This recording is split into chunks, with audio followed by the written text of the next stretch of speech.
Laila Llewellyn គឺជាក្មេងស្រីដ៏ស្រស់ស្អាតនិងចេះយូហ្គាម្នាក់នាងធ្លាប់មានគ្រួសារដ៏កក់ក្ដៅមានទាំងប៉ានិងម៉ាក់តែនឹកស្មានមិនដល់សោះថាម៉ាក់របស់នាងលួចមានសហាយស្មន់រួចក៏រត់ចោលផ្ទះបាត់ទៅចំណែកប៉ា Laila វិញទទួលយកការពិតមិនបានក៏ប្រែប្រួលក្លាយជាមនុស្សផ្សេងហ្មងគាត់ផឹកស្រាទាំងយប់ទាំងថ្ងៃរហូតដល់ស្លាប់បាត់បង់ជីវិតយ៉ាងវេទនាបំផុតLaila ក្លាយជាក្មេងកំព្រាតាំងពីអាយុ12ឆ្នាំហើយត្រូវរស់នៅពឹងផ្អែកលើសាច់ញាតិឆ្ងាយតែពួកគាត់មិនអាចចិញ្ចឹមនាងរហូតបានទេអញ្ចឹងហើយទើបពូនាងម្នាក់យកនាងទៅផ្ញើនឹងលោក Bill Raymore Bellramer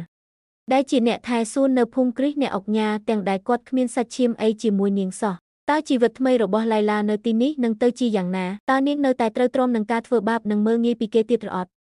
តោះតាមដានទាំងអស់គ្នារថភ្លើងកំពុងធ្វើដំណើរទៅកាន់ជីក្រុងដែលមានទេសភាពស្រស់ស្អាតនិងខ្យល់អាកាសបរិសុទ្ធ Laila កូនដល់រដូវផ្ការីកពេលណាយើងទៅលេងសួនទាំងអស់គ្នាណានេះជាពាក្យសន្យារបស់ប៉ាជាមួយនឹងស្នាមញញឹមដ៏ស្រទន់ទាំងដែលទឹកមុខគាត់ស្លេកស្លាំងតែពេលនេះអ្វីคล้ายជាអតីតកាលបាត់ទៅហើយរដូវផ្ការីកលែងមានសម្រាប់ខ្ញុំទៀតហើយជីវិតជាក្មេងកំព្រាដែលត្រូវពឹងផ្អែកលើសាច់ញាតិពិតជាវេទនាខ្លាំងណាស់ហ្មង Laila តែងតែត្រូវក្មេងប្រុសក្នុងផ្ទះនោះធ្វើបាបជានិច្ចបើឯងចង់រស់នៅផ្ទះពួកអញត្រូវតែធ្វើពិធីស្វាគមន៍សិនវើយ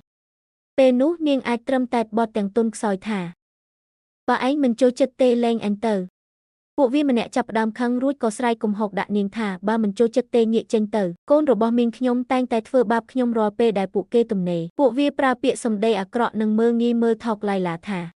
ទោះយើងជាសាច់ញាតិគ្នាក៏ដោយក៏អញនៅតែបញ្ជូនឯងទៅមណ្ឌលកុមារកំព្រាដែរចុះម៉េចក៏គ្រួសារអញត្រូវមកចិញ្ចឹមអញហានាងក្មេងកំសត់ដែលត្រូវម៉ាក់រត់ចោលឲ្យពួកវាមិនត្រឹមតែជេរប្រមាថផ្លូវចិត្តនាងទេថែមទាំងប្រើអំពើហិង្សាធ្វើបាបរាងកាយនាងទៀតពួកវាបានរុញ Laila ទម្លាក់ទឹកបឹងដោយមិនមានអារម្មណ៍ខុសឆ្គងបន្តិចសោះ Laila បានលិចចូលទៅក្នុងបឹងដ៏ជ្រៅដូចជានាងកំពុងលិចលង់ក្នុងភាពអស់សង្ឃឹមនៃជីវិតអញ្ចឹងខ្ញុំខំប្រវេត្រឡប់មកផ្ទះវិញទាំងខ្លួនប្រានពោពេញដោយស្នាមជាមស្រាប់តែពួកខ្ញុំស្ទុះមកដល់ខ្ញុំមួយដៃចំកណ្ដាលមុខធ្វើឲ្យឈាមស្រក់ពេញអេតហ្មងគាត់បានទម្លាក់កំហុសគ្រប់យ៉ាងមកលើក្មេងស្រីតូចម្នាក់ទាំងកំហឹងថាមកពីនាងក្មេងចង្រៃឯងនឹង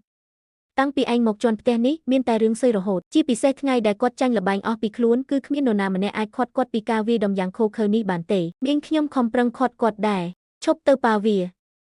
ឯងចង់វាយនាងឲ្យស្លាប់មែនទេតែពេលដែលជាតិស្រាចូលពេញខ្លួនហើយទោះមេឃធ្លាក់មកក៏ខាត់គាត់មិនជាប់ដែរពេលវេលាដែលខ្ញុំរស់នៅទីនោះគឺមិនខុសពីនរកទេតែសម្រាប់ក្មេងដែលគ្មានកន្លែងទៅដូចខ្ញុំមានជំរើសអីក្រៅពីទ្រាំនោះប៉ុន្តែសំណាងអាក្រក់ចេះតែត្រួតស៊ីគ្នាដូចជាព្រើធ្លាក់ពេញមួយយប់អញ្ចឹង Laila និយាយទាំងសំឡេងញញែកនិងខ្សោយថាអ្នកមីងខ្ញុំសន្យាថាមិនរំខានទេចាខ្ញុំនឹងស្ដាប់បង្គាប់ហើយធ្វើតាមគ្រប់យ៉ា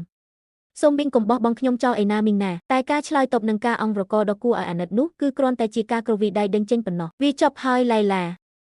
ឯងទៅរកសាច់ញាតិផ្សេងហើយសុំឲ្យគេជួយទៅ Laila ងើបមុខមើលទៅអ្នកមីងទាំងទឹកភ្នែករលីងរលោង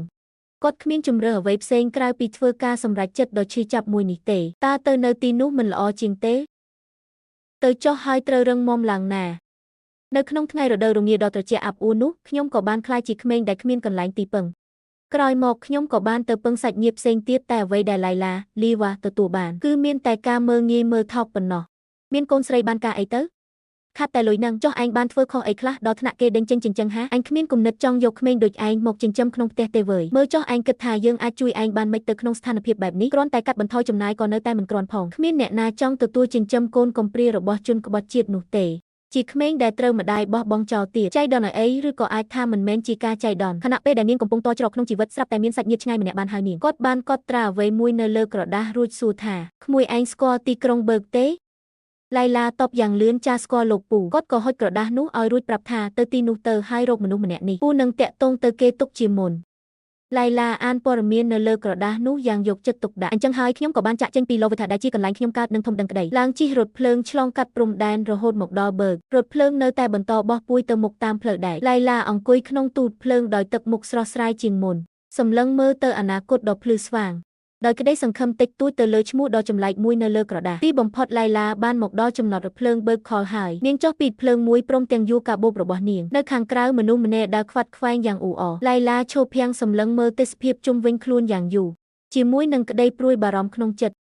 ទីនេះហើយគឺបឺកតើខ្ញុំអាចរកឃើញទេចុះបើខ្ញុំរកមនុស្សម្នាក់នោះមិនឃើញវិញពេលនេះខ្ញុំក៏មិនអាចត្រឡប់ទៅLovittaវិញបានដែរទេមិនត្រូវគិតអញ្ចឹងទេទីនេះគឺជាប្រទេសកំណើតរបស់ប៉ាខ្ញុំតើដោយសារអញ្ចឹងហើយទើបខ្ញុំអាចនិយាយភាសាបឺកបានការដែលគ្រួសារនាងនៅមានសុខមង្គល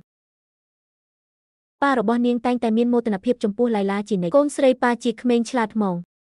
នាងប្រញាប់ដើររកគេឯងដើម្បីសួរផ្លូវឡៃឡាប្រាប់ខ្លួនឯងថាមិនអីទេគ្រប់យ៉ាងនឹងល្អប្រសើរតើកំពុងតែពិបាករកអ្នកជួយស្រាប់តែឡៃឡាក្រឡេកឃើញបុរសរត់សម្បត្តិម្នាក់ដើរកាត់នាងក៏ស្រែកហៅភ្លាមសុំទោសលោកពូរត់សម្បត្តិមួយត្រូវទៅកន្លែងដែលគេសរសេរនៅទីនេះតើពូអាចប្រាប់ផ្លូវក្មួយបន្តិចបានទេបុរសរត់សម្បត្តិអោនមើលអាសយដ្ឋាននៅលើក្រដាសនោះចាំមើលសិនមើលអ្នកថែសួនរបស់ត្រកូលយឺខហៅឈ្មោះ Belramer Ace